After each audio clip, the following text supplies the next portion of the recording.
నమస్కారం. ఈరోజు మనం విద్యుత్ నీతి గురించి చెప్పుకుందాం. ఇప్పుడు ఈ మధ్య కాలంలో నిర్వహణ సామర్థ్యం గురించి ప్రత్యేకంగా తరగతులు జరుగుతున్నాయి. ఇవి చాలా మంది పిల్లలకు ఉపయోగకరంగా ఉన్నాయని, ముఖ్యంగా విదురుడు ఆ కాలానికి, ఈ కాలానికి సరిపోయే విధంగా కొన్ని సూత్రాలు చెప్పాడు. ఆ సూత్రాల్ని ఆయన చెప్పినవి మీకు కొన్ని చెప్పదలుచుకున్నాను ఇవాళ. మొదటిది వినయంతో నడిపించటం. వినయంతో అంటే మనం ఇతరుల యందు, పెద్దవాళ్ళ యందు, ముఖ్యంగా అధికారుల యందు, మన పైవాళ్ళ యందు వినయంగా ఉండటం అనేది మన పరిపాలనలో, మన నిర్వహణలో ముఖ్యంగా నేర్చుకోవాల్సిన మొదటి పాయింట్. తర్వాత రెండో పాయింట్ బాధ్యత. మనం ఏదైనా ఒక పని చేయాలి అనుకున్నప్పుడు చాలా బాధ్యతగా, శ్రద్ధగా ఉండటం అనేది అత్యవసరం. ఎందుకంటే మనం బాధ్యత కలిగి ఉండకపోతే, మనం చేసేదాని యందు మనకి శ్రద్ధ లేకపోతే ఆ పని మనం సరిగ్గా నిర్వహించలేం, సరిగ్గా చేయలేం, సక్సెస్ కాలేం.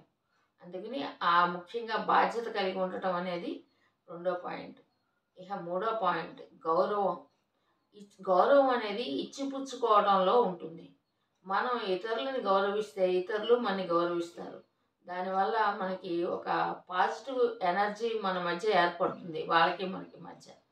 దానివల్ల సానుకూల దృక్పథం ఏర్పడి మనం మంచిగా నిర్వహణ చేసుకోగలుగుతాం. తర్వాత ముఖ్యమైన నాలుగో పాయింట్ అనుకూలత. అంటే ఇతరులతోటి మనం సానుకూలంగా ప్రవర్తించినప్పుడు ఇతరులు మనతో సానుకూలంగా ప్రవర్తిస్తారు.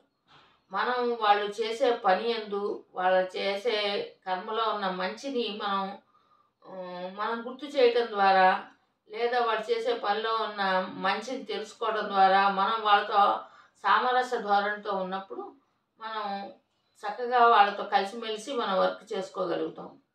పని సమర్థవంతంగా పూర్తవుతుంది. అలాగే ఐదో పాయింట్ సమర్థవంతంగా కమ్యూనికేట్ చేయటం. అంటే ముఖ్యంగా ఒక విషయాన్ని ఇంకోళ్ళకి చేరవేసేటప్పుడు సరైన భాష, సరైన మాట మనం ఉపయోగించాలి. అలాగే సమర్థులైన వ్యక్తుల్ని మాత్రమే మనం ఇతరులతోటి కమ్యూనికేట్ చేయడానికి ఎవరినైనా పంపిస్తున్నాం అనుకోండి, దాంతో చక్కగా మాట్లాడగలిగి, అవతల వాళ్ళతో నెగిటివ్ కాకుండా పాజిటివ్గా మాట్లాడగలిగి, చక్కగా అనుకూలంగా మాట్లాడగల వాళ్ళనే మనం పంపించాలి. అటువంటి వాళ్ళే మనం దూతలు అంటాం పూర్వకాలంలో. ఇప్పుడు దాన్నే వాళ్ళని కమ్యూనికేషన్ స్కిల్స్ అంటున్నారు, కమ్యూనికేటర్స్ అంటున్నారు. ఇది బాగా మాట్లాడతాము, విధి విధానం, సమయస్ఫూర్తి, ఎప్పుడు ఎలా మాట్లాడాలి, ఎక్కడ ఏ సందర్భంలో ఏ పదం వాడాలి అనేది తెలిసి ఉండాలి. ఎంతవరకు మాట్లాడాలి అనేది తెలిసి ఉండాలి. ఎంతవరకు మాట్లాడవచ్చు, ఎంతవరకు మాట్లాడకూడదు, ఇది తెలియకపోతే చాలా సమస్యలు వస్తాయన్నమాట. అలాగే మాట్లాడే పదాలు కూడా ఎక్కువ ఆచితూచి జాగ్రత్తగా మాట్లాడాలి. ఇటువంటివి తెలియటం ద్వారా మన కమ్యూనికేషన్ సమర్థంగా చేసుకోగలుగుతాం. తర్వాత ఆరోది మన బృంద నిర్వహణ అభివృద్ధి. ఒక అడ్మినిస్ట్రేషన్లో ఉన్నప్పుడు మనం ఒక అధికారిగా ఉన్నాం.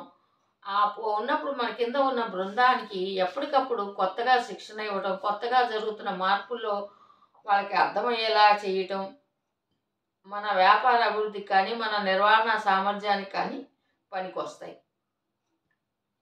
తర్వాత మన బృందానికి సమర్థత, తెలివి లేకపోతే దాని ప్రభావం మన మీద, మనం చేసే పని మీద పడుతుంది.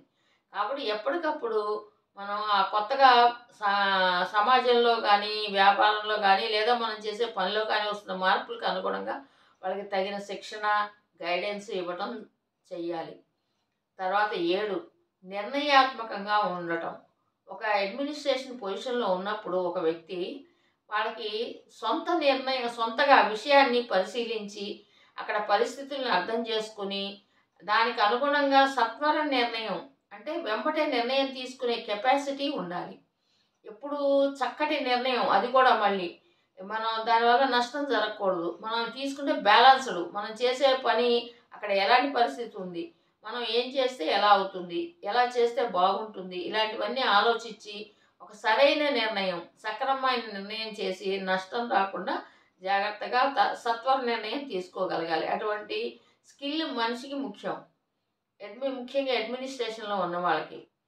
అలాగే చిత్తశుద్ధితో వ్యవహరించడం. ఏదైనా ఒక పని మనం చేస్తున్నామంటే దాని యందు సిన్సియారిటీ ఉండాలి. సిన్సియారిటీ లేకపోతే, చిత్తశుద్ధి లేకపోతే మనం చేసే దానిలో సక్రమంగా ఉండదు. పని సవ్యంగా సాగదు. ఇతరులతో సామరస్యం లేక, సక్రమత లేక మనం పనిని పాడు చేసుకుంటాం. కాబట్టి మనం చేసే పని యందు చిత్తశుద్ధితో చేయాలి.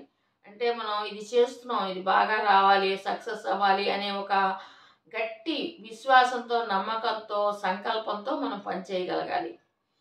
తర్వాత 9 ఇతరులు చెప్పేది, చేసేది గమనించటం, వినటం, మాట్లాడటం చెయ్యాలి.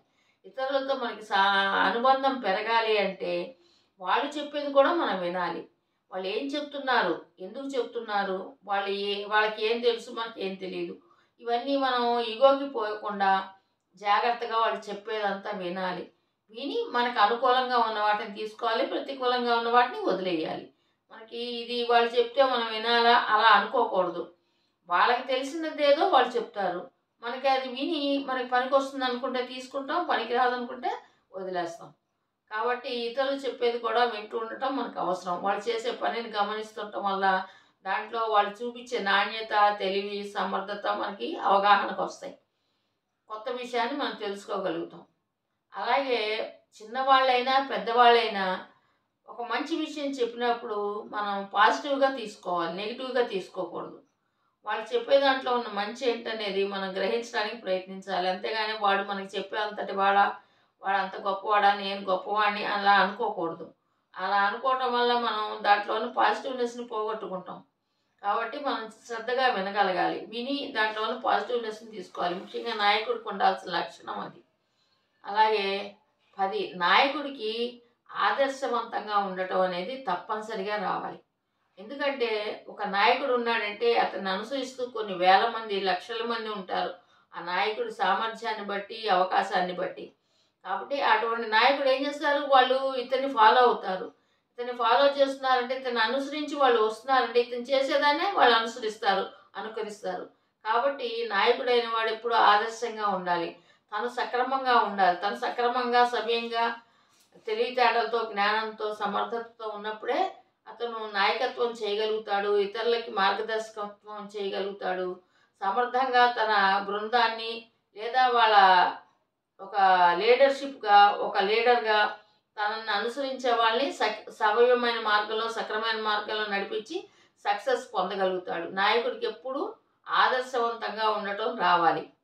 అలాగే ఇంకా ముఖ్యమైన విషయం ఏంటంటే వివేకవంతులతో ఎప్పుడూ మనం గొడవ పడకూడదు. తెలివిగా వాళ్ళ దగ్గర నుంచి మంచి విషయాల్ని నేర్చుకోవాలి. వాళ్ళతో పాటు మనం కూడా ఎదగటానికి ప్రయత్నించాలి.